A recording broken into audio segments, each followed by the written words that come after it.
Okay, so I think the video just started. Um, as you can see, I'm not in my normal scenery. I'm using a different camera, and I have no idea if my whole body's in the videos, but we'll find out. So I am here to give you my Smackdown review for February 15th, 2013. And you get JBL and Josh Matthews on commentary. But I am going to say right now, before I get further into this, that I had to take my notes this way because my phone's at 5%, so one died. So, but definitely, my TNA review notes are on here, so that's okay. But it's okay though. It's okay to do it this way sometimes. So, this is SmackDown though, by the way, was it was an average show, I'm gonna say that. Like, I did enjoy some of the stuff that was on here, but it just wasn't enough for me to say that it was a good show. I'm gonna say it was average. There was some things that were good, some things that were just bad. And I'm gonna tell you when I get there. So then, it starts by telling you what's going to happen with The Rock being on the show tonight, and with the Big Show about the real stuff. So then, Big Show comes out, to cut a promo, and he says that, that he has been really pissed off the past few weeks, and that nothing big Alberto Del Rio is not going to be able to stop him because Alberto Del Rio has never pinned me. And he just continues to say that. Then Chris Jericho ends up coming out, and Big Show warns Chris Jericho not to get in the ring because he's pissed about what's been happening to him. Jericho kind of talks about the history, how they were tag team champions together, and I think I've mentioned this before. That and how they were an unstoppable force, and Big Chris Jericho says that he might possibly win the Elimination Chamber match, and Jericho could possibly win the World Championship, and they could be facing each other at WrestleMania. So then Big Show says that he's warning him right now to get out of the ring. Booker T comes out and makes a match between Chris Jericho and Big Show. That was pretty much it right there. So then Randy Orton gets interviewed, and before he can even say anything, Mark Henry comes up, and they have like a little bit of a stare down. Then Mark Henry's music hits to go to his match. Kind of a pointless thing right here. So then we get Mark Henry versus Randy Orton. During this, it shows the WWE Lead-In Challenge, and I guess if you win the Lead-In Challenge, you get to go to WrestleMania, which is kind of strange because we looked, and the only seats that were available was the ones up where you have to have like binoculars to see. So yeah, then they must have just saved it for the Lead-In Challenge. And I know Lead-In's important, so they have to leave. But come on, we looked. I mean, we could have been so low. So yeah, we get Mark Henry versus Randy Orton. It was an okay match. Randy Orton ends up getting disqualified when he hits Mark Henry with a chair. And I was afraid that Mark Henry was going to look weak, and all his momentum was going to be killed. But I really liked what they did right here. They had him get hit with a chair a couple times. Orton went to hit him in the head. Henry blocked it. And then Orton bounces off the ropes and gets hit with the world's strongest slam. I really liked that. It really showed that Mark Henry can still look strong even though he gets hit with the chair. And it even showed his Hall of Fame, his inductions into the Hall of Fame. I really liked that. So that was a good job right there. Then when it comes back for commercial, it shows the match again. Then Mark Henry's backstage, and he calls Matt Striker over to come interview him. And he says that he had to wait 9 long months to come back to win the World Championship. And he's not. And now that he's back, there is no one in the world that can stop him, including like Mark Henry, the U.S. Army and stuff like that. And that this is his road to WrestleMania. And then it shows the Shield's video package. I'm gonna go like this, so I'm facing you. Pretty much everything that the Shield's been doing, kind of the stuff for the build-up with Cena, Sheamus, and Ryback match. Then we get Layla versus Tamina doing this. It shows a Fandango video package. Tamina Snuka ends up winning the match with a splash. And I really liked some of the stuff that JBL said on commentary. They were talking about Valentine's Day, and Josh Matthews said that he thanked JBL for the Happy Valentine's Day text, and JBL said, for those viewers at home, I never sent them any text. And he also said, Josh Matthews also said that that Tamina Snuka used to like jump off cliffs or something like that. Then he says, Did she ever jump off a steel cage like her father, like her daddy? Then when she actually hits the move, the splash, she says, "Oh, that's Storm Oracle right there." So I thought that was entertaining, and I guess we're gonna have Tamina versus Caitlyn for the Divas Championship this Sunday, and I honestly don't think this match should happen. One, Tamina's done, the Divas division means nothing. You might as well just get rid of the Divas, lay them all off. They're not going to do anything anytime soon. Two, okay, what did Tamina do to earn this match? I think the last time I saw Tamina, yeah, she won the night, but before that, like, she was, like, her and Oksana lost to the fucking Dactyls. And then, no divas have been wrestling, unless they've been wrestling on Superstars, but no one watches Superstars, so how is anyone supposed to know? It's just like, the Divas division in WWE needs big help, and I think if I was stepped in there, I could probably change up the Divas division. I honestly think the best idea would be is to have Caitlyn win the match on Sunday, and have Caitlyn feud with AJ for the Divas Championship, and have AJ win the title. Maybe it can mean something, but then again, maybe it won't mean anything. So then it shows the Rock and CM Punk segment from Raw. Then it shows a Saturday morning slam ad, that show is a piece of crap. That show is just absolutely awful. Like, it's rated G, so it means a 4-year-old can watch it. That is sad that it is rated G. My friend Steve told me it was rated G. That is just sad. Then we have the Rock promo. He comes out and says that CM Punk is like a little boy. When he loses his toy, he starts whining and complaining. Then he tries to take it back. But the Rock says that's what he did with the title. But the Rock says he's just gonna this Sunday it was like a trade, so the Rock can beat him at the Elimination Chamber for the title. Then CM Punk comes up and he also says that he's gonna make sure that CM Punk never touches the championship belt again. Then CM Punk comes up and he says that that he did beat him at the Royal Rumble. You stole my championship, I just took it back. And he said that he's also going to beat him at Elimination Chamber, and he wants The Rock this match so that The Rock can beat himself at Elimination Chamber, so because if he gets disqualified or counted out, he'll lose the match. So that's pretty much what he's saying right there. And then The Rock says that he is going to fail, that you need to be concerned about Monday morning because you're going to realize that you could not beat The Rock. And at the Royal Rumble, he guaranteed that he would be WWE Champion, and he guarantees that he's going to beat CM Punk and go into WrestleMania as WWE Champion. Then he says, if you smell what The Rock is cooking. That's what he said. Then we get the WCW Monday Night Nitro Volume 2 DVD ad. WWE Rewind, that was the Drew McIntyre Tensai match from last week. We get Heath Slater and Jinder Mahal with Drew McIntyre versus Brodus Clay and Tensai.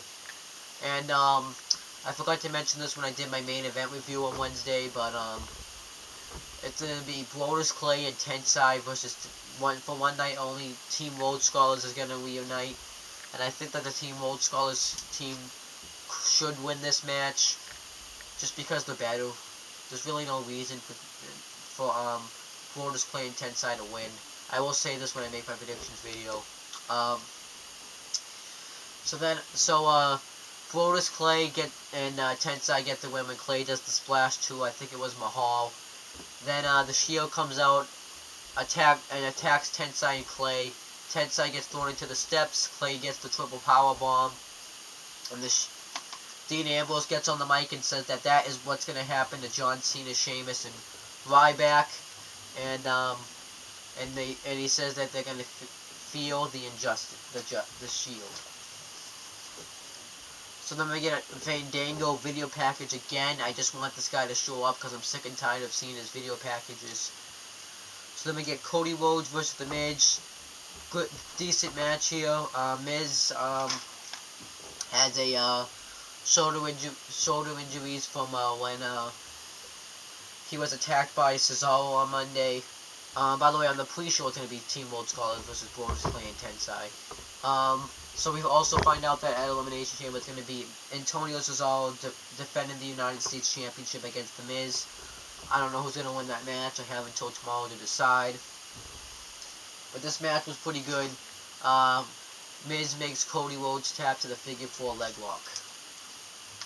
So then we get an Elimination Chamber ad. They advertise the Shield versus Cena, Ryback, and Sheamus match.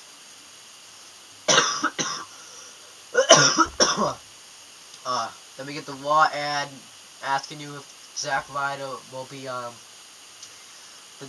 no, not Zack Ryder. The Rock will be the WWE champion at WrestleMania. We get Zack Ryder versus Jack Swagger with Zeb Coulter. Jack Swagger squashes him and beats him with the Patriot Act, also known as the ankle lock. Then Swagger says that he's gonna win. I forget what he says. I forget what Swagger says. That he's a real American or something. Oh, he introduces Zeb Coulter, his friend to the family, I guess. So then Zeb Coulter says that he looks at everyone and all the Americans, and the choices that they make affects the Americans. Jack Swagger's make choices. That's why he's the Patriot and the All-American American. And he also says the same thing about himself. Then he says that Zack Ryder, all he's focused about is doing his hair and the fake tan. Then he comments Swagger some more, and he says that you guys are all too blind to see what's wrong with the United States. And it says we the people. And actually, we're kind of learning about this at school in the Great Depression. So this kind of reminded me of that when the people were too blind to see what was going what was going on in the 20s that made it look so bad, like the problems, like the farm problems, like the severe distribution of wealth, what else was there? The wages not keeping up with rising prices stuff. That's kind of what we were talking about in school right now. They didn't see it then. There probably is some problems out there in the United States. I know it's they're just trying to give Swagger a push, but I think they want to at least make it mean something. That's kind of what it reminded me of. So we get the WWE Magazine ad. Then we get the Smackdown after WrestleMania 29 ad. I might not go. I might just go to Survivor Series because I hear it's supposed to be in Boston. We get an Elimination Chamber match video package. We get Alberto Del Rio interview. He asked Ricardo Rodriguez a bunch of questions that are yeses, except he asked him about, like, if he's the world champion, if we beat Big Show twice, and if Big Show looked like a ridiculous orange pumpkin last week. Then he asked him if he ever pinned the Big Show, then he said no. Then that was pretty much it. So then we get Big Show versus Chris Jericho, and during this it shows a WWEshop.com ad. I really like this match. They made Big Show look really strong in this match. They had Big Show throw Jericho over the announcer's table. Jericho went to jump off the top turnbuckle, then he got caught into a choke slam. Then Big Show tried to do like a bear hug to him, then Jericho just reverses it tried to reverse it into like the walls, I think. But his Big Show was way too much to get down there. So Big Show picks him up, chokes him with his neck, and then Jericho counters into a DDT. Jericho hits the Lion Salt on it before that happened. Then Jericho went for the walls of Jericho. Big Show was too strong, so he used his leg straight to get out of it. Big Show hits Chris Jericho with the knockout punch for the win. Then Del Rio's on the and Ricardo Rodriguez are on the entrance ramp, and they have a stare down with Big Show to end the show. So I thought that was fine. I really honestly don't know who's gonna win the match this Sunday. I think either way, it's gonna lead to Ziggler cashing in Money in the Bank. Because I just want Ziggler to be a world champion. By the way, we got no Dolph Ziggler on this show. It's kind of awkward.